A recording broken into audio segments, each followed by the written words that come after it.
Hello, this is Travis, aka Mr. Levius, and welcome to part 2 of my Lucky Spike Lee story while traveling in Thailand. So you've seen part 1, or at least I hope you did, giving you the scoop on how I manifested this crazy opportunity working on the Five Bloods. Now I'll break down that exciting first day on the job and as an extra. Stick around for the bonus near the end where I'll do a small Q&A and share my vlogging clips taken on the day of the shoot so you can see exactly what it was like. While I have you, please subscribe to my channel and give this video a like so I can reach more people. Thank you kindly. As part of the movie's ending, Spike Lee wanted to depict a Black Lives Matter meeting in America, so that's why people like me and other black travelers and expats in Thailand were so needed for the film, to make it look like we were in the United States without actually being there. Fun fact! The leader in the movie scene is real-life Black Lives Matter leader Hawk Newsom, who is the chairperson of the greater New York area. Everyone involved in the film had to wake up very early for the shoot day to report to our location at a suburban Chiang Mai International School at 5:30 a.m. And I am not a morning person, but that day it did not matter. The sun's not even out yet, but the production team were doing their business, and the extras like me gathered under a set tent for a delicious breakfast buffet and mingled. I don't think any other extras had done movie work before, so everyone was just grateful and excited to be there. Spike Lee eventually showed up once the sun started to rise, and he was wearing this dope shiny silver puff jacket that I just thought was so cool.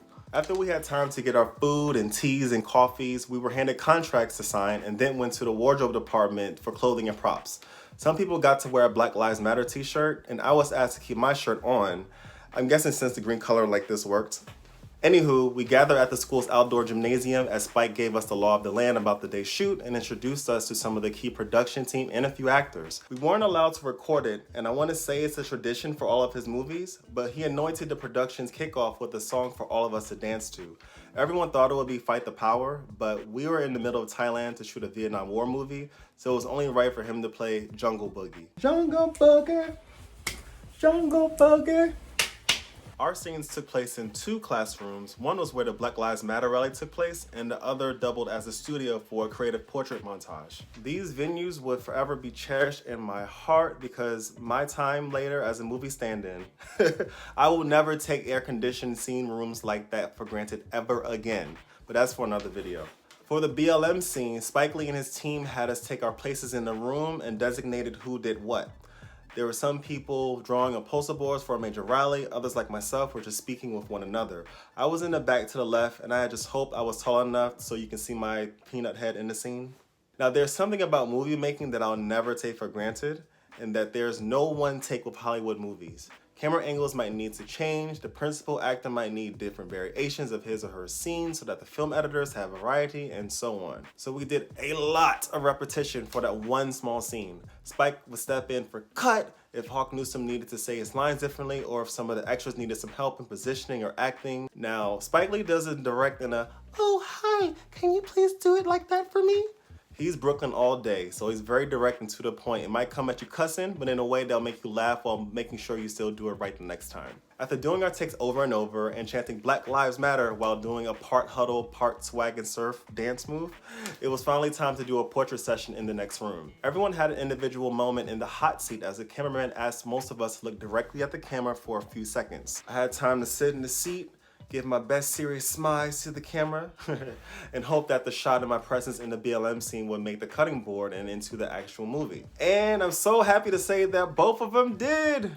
And after a half day's work, it was a wrap. We collected our cash in Thai baht, lingered around the set tent a bit to figure out our transport, and we all went about our way, riding high on the feeling like a movie star for a day. Fast forward a few weeks later and the real work started as a stand-in for Chadwick Boseman, where we did 13-hour days in the scorching tight heat in the jungle throughout the month of April. But you'll see more of that in part 3. Okay, so quick Q&A. Question 1 of 3.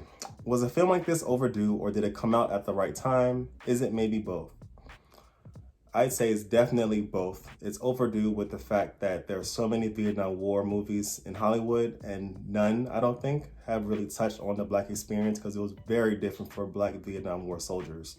And it's definitely at the right time, very insanely so because of all that's going on with this great racial awakening in terms of George Floyd and police brutality and racial inequality, and the fact that Black Lives Matter has really reemerged and is getting like global recognition. And on top of that, the movie scene, even the one that I'm in, involves Black Lives Matter movement and what it stands for. So I think it's definitely both overdue and at the right time. Question number 2, did Chadwick Boseman lose weight for the movie?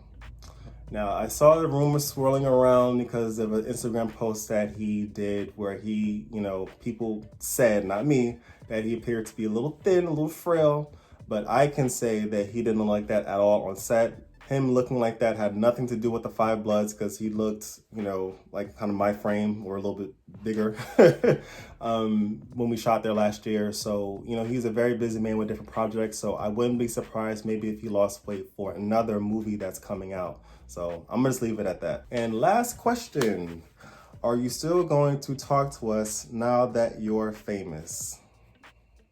Ha ha ha. No, I'm not famous, so, I'm still accessible. And even if I were to become famous, whatever, I hope to remain humble. Might have to go through my assistant, in a few years, but, yeah.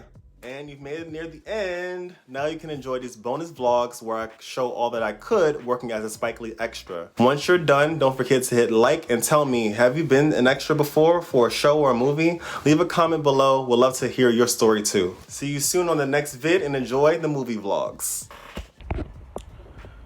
Hello. The shoot is starting tomorrow. I am both excited and eager to sleep, as I have to wake up at 4:30 in the morning to get to set by 6. Today I just did finished up some writing assignments and broke ground on a big writing projects because I still have to do that. I still have to do the whole journalist thing, but now Saturday is going to be nothing but me, some amazing extras, and Spike Lee and his crew.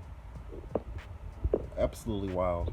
This is the first phase of my job. I have another job after this with the film, but this is the one where you actually see me.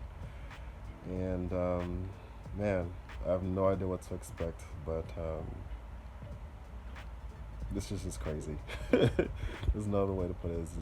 This is just crazy. So I will report tomorrow and show as much as I can show of the journey. So stay tuned. All right, time for me to sleep. Peace. It is now almost 6 in the morning and made it to the set. I'm gonna stop videotaping because I don't know how much I can do, but it's about to start. Here's the set. So we're about to have some breakfast on my plate here. Delicious Thai food.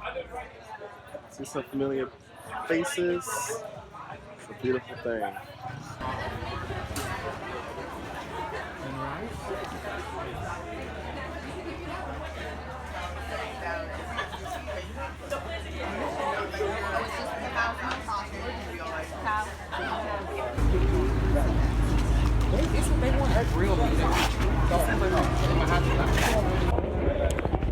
Alright, so we did our form sign-ups, we did our wardrobe change if you needed it. I don't.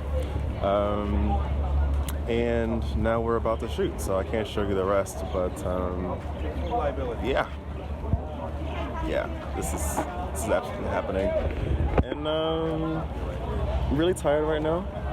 I haven't only had like 3 hours of sleep, but I'm gonna push forward because why? I'm on the movie set in Chiang Mai, of all places. So I'll talk to you guys later.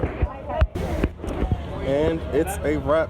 We just finished shooting the first and only day as a background actor for Spike Lee movie The Five Bloods. It was surreal to have Spike Lee come and direct us, yell at us sometimes. But doing it with people that I already know, since I had a great community here in Chiang Mai, black folk, this has been just a lovely experience. A lot goes into movie making.